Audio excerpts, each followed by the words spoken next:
မင်္ဂလာပါဒီနေ့ဗီဒီယိုမှာတော့ကျွန်တော်တို့ marketer တွေအတွက်ကို credit ဘိုင်းမှာအရန်ဆင်ပြေနိုင်မဲ့ tool လေးတစ်ခုတွေ့ထားတယ်အဲ့ဒီ tool ကိုအသုံးပြုပုံရဲ့အဲ့ဒီ tool လေးအကြောင်းအရာကိုကျွန်တော်မျှဝေပေးခြင်းတယ်ရှေ့မှာကျွန်တော်တို့ဒီ marketer တွေအတွက် creative လုပ်ဖို့အဆင်ပြေတဲ့ tools တစ်ခုဖြစ်တဲ့ဒီ Canva ဆိုတဲ့ tools ကိုကျွန်တော်မိတ်ဆက်ပေးခဲ့ရပေါ့နော်အဲ့ဒီ tool ရဲ့အစားထိုးအနေနဲ့ကျွန်တော်သုံးလို့ရတယ် Canvas မှာကြတော့ဗာနေချက်ရှိလဲဆိုတော့ပို့ပြီးတော့ design လန်းလေးတွေသုံးမယ်ပေါ့နော်ပို့ပြီးတော့ဖန်တီးထားတဲ့ feature အစုံသုံးမယ် design တွေလန်းတွေသုံးမယ်ပုံတွေလန်းလေးတွေသုံးမယ်ဆွဲဆောင်မှုရှိတဲ့ design တွေကိုယူခြင်းတယ်ဆိုရင်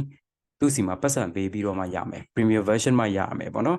ဆိုတော့အဲ့လိုကန့်သက်ချက်တွေတော့ရှိတယ်အဲ့ canvas မှာကြတော့အဲ့တော့ဒီ tool ကကြတော့လက်ရှိမှာလုံးဝ free သုံးလို့ရတယ်ပြီးတော့မှဒီကောင်က Microsoft ကနေထုတ်တယ် tools တစ်ခုဖြစ်တယ်ပြီးတော့ပို့ပြီးမိုက်တာဗာလဲဆိုတော့တခါတည်း AI image generation တွေထုတ်လို့ရတယ် AI ရဲ့အကူအညီနဲ့ကျွန်တော်တို့ပုံတွေတခါတည်းတန်းထုတ်လို့ရတယ်ပြီးတော့ပုံထုတ်တဲ့ပုံစံကလည်းရှေ့မှာကျွန်တော်တို့ပြခဲ့ဒီ mid journey တို့ blue willow တို့လိုမျိုး prompt တွေကို view တိတ်ဆိုင်နေစရာမလိုဘူးစာရလိုက်ရုံနဲ့ text to image generation တခါတည်းတန်းထုတ်လို့ရတယ်အဲ့ဒီအပိုင်းလေးတွေအားသာချက်တွေအများကြီးရှိမယ်ပြီးတော့အဲ့ထုတ်လိုက်တဲ့ဓာတ်ပုံတွေ design တွေပေါ်မှာကျွန်တော်တို့ကဒီတခါတည်း edit လုပ်လို့ရတယ်ဆိုတော့အရန်ကိုမိုက်တဲ့ tools တစ်ခုဖြစ်ပါတယ်ဒီအဲ့ဒါဆိုရင်ကျွန်တော်တို့ဒီ tools ကိုအသုံးပြုပုံလေးကိုကျွန်တော်လေ့လာကြည့်မယ်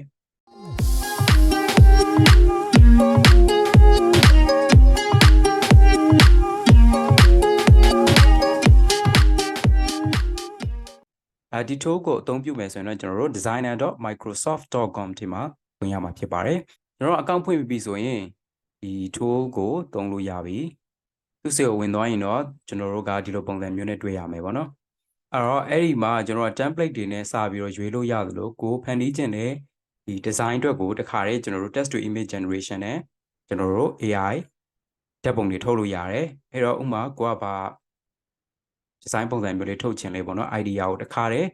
နီးစပ်တဲ့ဟာတွေထွက်လာလိမ့်မယ်အဲ့တော့ကျွန်တော်ကဒီထဲမှာဆိုရင်ပြီးတော့သူက prompt ကိုနောက်ပြီးတော့ဒီထဲမှာရိုက်တဲ့ prompt စာသားကိုလေသူက suggestion ပေးတယ်အဲ့တော့တိတ်အခက်အခဲရှိစရာမလိုကို keyword တစ်ခုပဲရိုက်ထည့်လိုက်ပေါ့နော်ဥပမာဆိုရင်ကျွန်တော်ကFacebook post ပေါ့နော်ဒီမှာဆိုရင်ကျွန်တော် Facebook အတွက်ဒီ post design ဖန်တီးမယ် that to create my digital marketing agency promotion စသဖြင့်ပေါ့နော်ရိုက်ကြည့်မယ်အဲ့တော့ဒီမှာ generate ဆိုတာလေးနှိပ်လိုက်နော်ဒီပြီးသွားပြီဆိုရင်အဲ့တော့ဒီဘေးမှာသူကဒီ design လေးတွေကိုပြတယ်အဲ့တော့ဒီမှာ design တွေအများကြီးတက်လာတယ်ပေါ့နော်ဒီမှာ design တွေအများကြီးတက်လာတယ်အဲ့တော့ပြီးတော့ကျွန်တော်တို့ဒီအောက်လေးမှာကြည့်ကြည့်နော်ဒီမှာ click to try this suggestion the prompt suggestion လေးသူကတခါလေးပေးတယ်အဲ့ဒါပုံမှန်ဒီ AI tool တွေမှာမပေးဘူးပေါ့နော် text to image generation လုပ်တဲ့ AI tools တွေမှာဒီလိုမျိုး prompt ကို suggestion လုပ်တာမျိုးမပေးဘူးကျွန်တော်တို့တခါလေးကြာရင် ChatGPT ကိုညီကိုယူရတယ်ဒီကောင်ကြတော့အောက်မှာဒီလိုမျိုးလေးရေးလိုက်ပါလားဆိုတော့ကိုရေးထားတဲ့ဒီ keyword sentence အပေါ်မှာမူတည်ပြီးတော့မှသူဘက်ကနေ prompt suggestion တွေပေးလာတယ်အဲ့ဒီတစ်ချက်ကိုလည်းကျွန်တော်အရင်ကြိုက်တယ်ဒီမှာဆိုရင်ကျွန်တော်က digital marketing agency promotion အတွက်ကို Facebook post တစ်ခုဖန်တီးပေးပါဆိုတော့အကြောင်းအောင်ပြောလိုက်တယ်ပေါ့နော်အဲ့တော့အောက်မှာသူက create a professional Facebook post to promote my digital marketing agency တော့ sentence အပြည့်စုံလေးနဲ့ပြောတယ်ပြီးတော့မှလိုအပ်တဲ့ suggestion လေးကိုထည့်ဖြစ်ပေးတယ်ဒီကောင်နှိပ်လိုက်ပေါ့နော်အဲ့ဒါဆိုရင်ဒီမှာ blue green orange colors တွေသုံးမယ်ပြီးတော့မှ trust growth creativity တွေကိုထည့်မယ်ဒီအပိုင်းလေးတွေကိုသူဘက်ကနေ suggestion လုပ်လိုက်တယ်အဲ့တော့ပြီးတော့မှ image ရောလူတယောက်ရဲ့ပုံတွေရောထည့်မယ်ပေါ့နော် computer အသုံးပြုနေတာပြီးတော့ graph to represent growth တိုးတက်နေတယ်ဆိုတာတွေကိုကိုစားပြုနိုင်မယ် graph တွေရောထည့်မယ်သို့မဟုတ်လူတယောက်ရဲ့computer အသုံးပြုနေလူတယောက်ပုံထည့်မယ်ဆိုရဲ prompt suggestion ဒီလို prompt suggestion တွေကြတော့ကိုဘက်ကနေပြီးတော့တစ်ခါကြာရင် idea တွေ brainstorm မလုပ်နိုင်ဘူးဆိုရင်သူ့ရဲ့ AI ကူညီနဲ့ကျွန်တော်တို့ brainstorm idea prompt idea တွေတစ်ခါလေး brainstorm လုပ်ပြီးသားဖြစ်သွားတယ်အဲ့တော့အဲ့ချက်ကိုလည်းအရင်မိုက်တယ်လို့ပြောရမယ်ပေါ့နော်အဲ့တော့ okay ကျွန်တော်ဒီသူ့ရဲ့ prompt suggestion idea ကိုကြိုက်တယ်ဆိုရင်ကျွန်တော်တို့ generate လုပ်လိုက်မယ်အဲ့ဆိုသူပြောထားသလိုပဲအယောင်တွေကိုသူသုံးပေးထားတယ်ပြီးရင်ဒီမှာတချို့ဟာတွေဆိုရင် group ဖြစ်တဲ့ graph design လေးတွေပါတယ်တချို့ကြလည်းလူကနေပြီးတော့ computer အသုံးပြုနေတဲ့ပုံစံမျိုးလေးတွေ design လေးတွေပါတယ်အဲ့တော့ဒီအောက်မှာ design တွေအများကြီးတက်လာတယ်အဲ့တော့အဆင်ပြေမဲ့ template design တစ်ခုကိုကျွန်တော်တို့ရွေးမယ်ပေါ့နော်ကျွန်တော်ကတော့ဒါလေးကိုရွေးမယ်ဒီ design လေးကိုကြိုက်တယ်ပြီးတော့သူ့စီမှာဒီ motion graphic video လေးတွေလည်း generate လုပ်ပေးတယ် နော်ဓာတ်ပုံတစ်ခုလေးလုပ်ပေးတာမဟုတ်ဘူးเนาะ design တစ်ခုလေးလုပ်ပေးတာမဟုတ်ဘူး motion graphic design တွေလေးလုပ်ပေးတယ်ပြီးရင်ဒီမှာကျွန်တော်တို့ stick graphic တွေလည်းသူထုတ်ပေးတယ်เนาะတော်တော်လေးတော့မိုက်နေပြီအဲ့တော့ကျွန်တော်ကဒီထဲမှာဒီသူထုတ်တဲ့ဒီ motion graphic ပုံစံလေးဒီ video လေးကိုသဘောကျတဲ့အတွက်ကြောင့်အဲ့ဒါလေးကို click နှိပ်လိုက်ပါမယ်ပြီးတော့ custom design ဆိုတာလေးကိုနှိပ်မယ်အဲ့တော့ထပ်ပြီးတော့ edit လုပ်အောင်မယ်ပေါ့နော် okay ဒီမှာတခါတည်းကျွန်တော်တို့ကဒီ design ကိုတခါ edit လုပ်လို့ရတယ်ဘေးမှာတော့ editing လုပ်ဖို့အတွက် tools တွေအများကြီးပါတယ်ဒီလိုဒီ template ကိုတခါကျွန်တော်က template ပုံစံအဆင့်ဆင့်ပြောင်းခြင်းလည်းရသေးတယ်ဒီအောက်မှာလည်းဒီလို design ပဲဒါကိုမှကျွန်တော်တို့ထပ်ပြီးတော့မှဒီမှာ templates တွေထည့်ရွေးပြီးတော့ပြောင်းချပလိုက်လို့ရသေးတယ်ဒီမှာnew idea ဆိုပြီးတော့ဘေးနားလေးမှာဒီလိုမျိုးနီးစပ်တဲ့ template design လေးတွေရပေးသေးတယ်เนาะအဲ့ဒီပိုင်းလေးတွေနဲ့ကျွန်တော်တို့ထပ်ချိန်လို့လေးရသေးတယ်ဒီထက်ပို့ပြီးတော့ကိုကြိုက်တဲ့ဟာကိုတွေ့ရင်ပေါ့နော်အဲ့တော့ဒီဘေးမှာ template တွေပေါ့နော်ဒီ template လေးတွေကိုထပ်ပြပေးအောင်ဒီမှာ template တွေလည်းထပ်ရွေးလို့ရသေးတယ်ဒီဘေးမှာလည်း template တွေထဲကလည်းကြိုက်တာထည့်ရွေးလို့ရသေးတယ်เนาะဒီလိုမျိုးရွေးလို့ရတယ်ပြီးတော့ဒီမှာ media ကတော့ကိုယ့်ရဲ့ device ထဲမှာရှိတဲ့ပုံတွေကိုကျွန်တော်တို့ထပ်တင်လို့ရတယ်เนาะကိုရဲ့ဒီ computer ထဲမှာပုံတွေထည့်ခြင်းတယ်ပေါ့เนาะဒါဆိုရင်ဒီထဲကထပ်တင်လို့ရတယ်ဥပမာဒီလိုပုံမျိုးဆိုရင်ကျွန်တော်တို့က logo ရောထည့်မယ်ဆိုရင်ဒီ computer ထဲကနေထပ်တင်လိုက်ပြီးတော့မှ logo ထပ်ထည့်လို့ရတယ်ပြီးရင်ဒီ Google Photos တွေ Drive တွေဖုန်းတွေစီကနေပြီးတော့လည်းကျွန်တော်တို့ဓာတ်ပုံတွေတင်လို့ရတယ်ဒီမှာကျတော့ visual ကျတော့ခုနကလို graph ထည့်တာတော့เนาะ elements လေးတွေထည့်တာတော့เนาะ shapes ထည့်တာတော့ icons လေးတွေထည့်တာเนาะ illustration လေးတွေထည့်တာစသဖြင့်ကျွန်တော်တို့ဓာတ်ပုံတွေထည့်တာတွေကိုရွေးထည့်လို့လေးရတယ်ဒီမှာအောက်မှာ video တွေလည်းသူ့စီကနေတခါတည်းstock လေးတွေပါပြီးတော့เนาะ video stock တွေ footage တွေ free ယူသုံးလို့လေးရတယ်เนาะဒီဟာတွေအကုန်လုံးကျွန်တော်တို့ free လုပ်လို့ရမှာဆိုတော့တော်တော်ကောင်းတဲ့ tools တစ်ခုပါเนาะဒါကြောင့်မို့လေကျွန်တော်ဒီ tools တွေတွေ့ရတဲ့ဒီ marketer တွေအတွက်ကိုအသုံးတင်မှာဖြစ်တဲ့အတွက်ကြောင့်ကျွန်တော်အဖြစ်ဖြစ်အောင်လေးဒီ video လေးကိုလုပ်ပြီးတော့မှ sharing လုပ်ပေးတာပါเนาะโอเคအဲ့ဒါဆိုရင်ဒီမှာဓာတ်ပုံတွေမကြိုက်ဘူးဆိုရင်တော့မှ generate ကိုနှိပ်ပြီးတော့မှဓာတ်ပုံတွေရှာလို့ရပါသေးတယ်ဒီဘေးမှာဆိုရင်ဒီမှာဒီထင်းမှာဒီပုံကိုမကြိုက်ဘူးဆိုရင်တော့မှကိုယ့်ရဲ့ idea နဲ့ပေါင်းစပ်ပြီးတော့ဓာတ်ပုံရှာလို့ရပါသေးတယ်ဒီမှာကိုက business man ဆိုရဲဟာပေါ့နော် successful ပုံအဲ့ပုံကိုထည့်ခြင်းတယ်ဆိုပါတော့ prompt တစ်ခုရိုက်ထည့်လိုက်တဲ့အခါတိုင်းမှာသူစီကအမြဲတမ်း suggestion လေးတွေထွက်ပါတယ်ခဏလေးစောင့်အောင်ပဲ prompt suggestion လေးတွေတခါလေးပေးတဲ့အတွက်ကြောင့် prompt ကိုပိုကောင်းတဲ့တိကျတဲ့ပိုပြီးလက်ရသက်နိုင်တဲ့ design မျိုးတွေထုတ်ပေးနိုင်ပါတယ်ဓာတ်ပုံတွေထုတ်ပေးနိုင်ပါတယ်ဒီမှာဆိုရင်သူ့ရဲ့ AI ကနေထုတ်ပေးတဲ့ဓာတ်ပုံ design မှာဒီကောင်လေးဆိုရင်လည်းမိုက်တယ်ဒါတွေကိုလည်းထပ်ဖြည့်လို့ရသေးတယ်လိုမျိုးလေးတွေထပ်ဖြည့်လို့ရပါတယ်အဲ့တော့ဒီပုံကိုကျွန်တော်တို့က background တွေပါနေတဲ့အတွက်ကြောင့်ဒါကိုမကြိုက်ဘူးပေါ့နော်ဒီထဲမှာဒီကျွန်တော်တို့ template ထဲမှာထည့်ယူသုံးမှာဖြစ်တယ်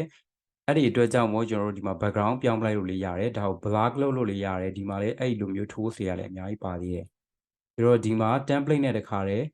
ကိုယ့်ကို design လုပ်နေကြမလို့ဒီဓာတ်ပုံတစ်ပုံတခါတည်းကျွန်တော်တို့ပေါင်းစပ်လို့ဒီ design နဲ့ဒီဓာတ်ပုံနဲ့ပေါင်းစပ်လို့ရတယ်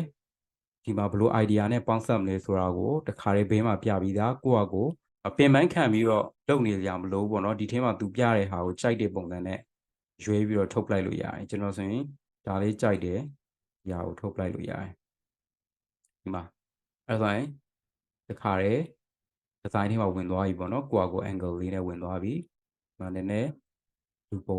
မြင်ကျင်တယ်ဆိုရင်ဒါလေးကိုတော့ share လိုက်လို့ရတယ်ပေါ်လေးနည်းနည်းယူလိုက်လို့လေးရတယ်သို့မဟုတ်ကျွန်တော်ကဒီ design နဲ့မဟုတ်ဘူးခုနက original C ကိုကျွန်တော်ပြန်သွားမယ်ပေါ့နော် original C ပြန်သွားပြီးတော့ဒီကောင်ကိုကျွန်တော် remove background နဲ့လုပ်လိုက်မယ်เนาะ background လုပ်ပြီးတော့ဒီနောက်က design နဲ့ထပ်လုပ်ကြည့်မယ်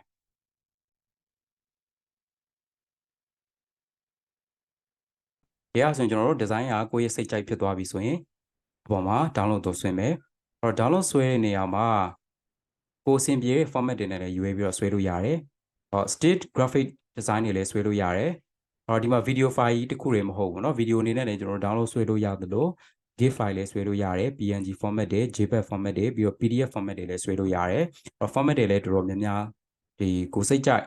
format type တွေလည်းအစုံအနေနဲ့အဆင်ပြေတယ်format type တွေကလည်းကိုအဆင်ပြေတဲ့ type တွေကိုရွေးပြီးတော့ဆွဲလို့ရတယ်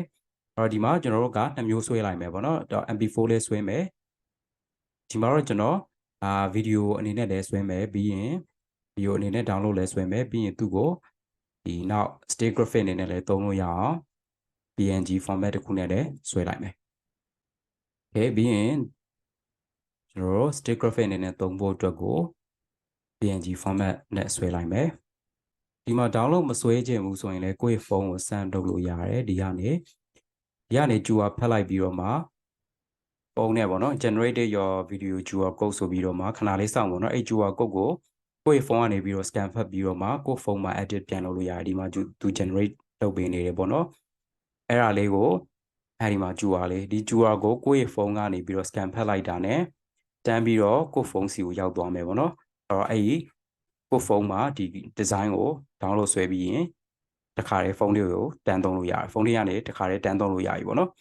အဲ့တော့အဲ့လိုလေးလုပ်လို့ရတယ်ဒီ laptop ပေါ်မှာ desktop ပေါ်မှာလည်းအသုံးပြုလို့ရတယ်သူကတော်တော်လေး user friendly ဖြစ်တဲ့ဒီ tools တစ်ခုဖြစ်တယ်လို့ကျွန်တော်မြင်တယ်အဲ့ဒီပေါ်မှာပဲဓာတ်ပုံရှာဖို့အတွက်လည်းခေါင်းစားနေစရာမလိုဘူး video format တွေဓာတ်ပုံ format တွေအတွက်လည်းခေါင်းစားနေစရာမလိုဘူး text design တွေအတွက်လည်းခေါင်းစားနေစရာမလိုဘူးဖန်တီးမှု creativity ဘိုင်းမှာလည်းခေါင်းစားနေစရာမလိုဘူးတော်တော်လေးကိုဒီတစ်ခုတွေအထဲမှာကိုတော်တော်အဆင်ပြေအောင်လေသူ့ဘက်ကနေစီစဉ်ပေးထားတယ်ပြီးတော့အရန်မိုက်နေတာကကျွန်တော်တို့ free version အသုံးပြုလို့ရနေတာ100% free version အသုံးပြုလို့ရနေတာကတော့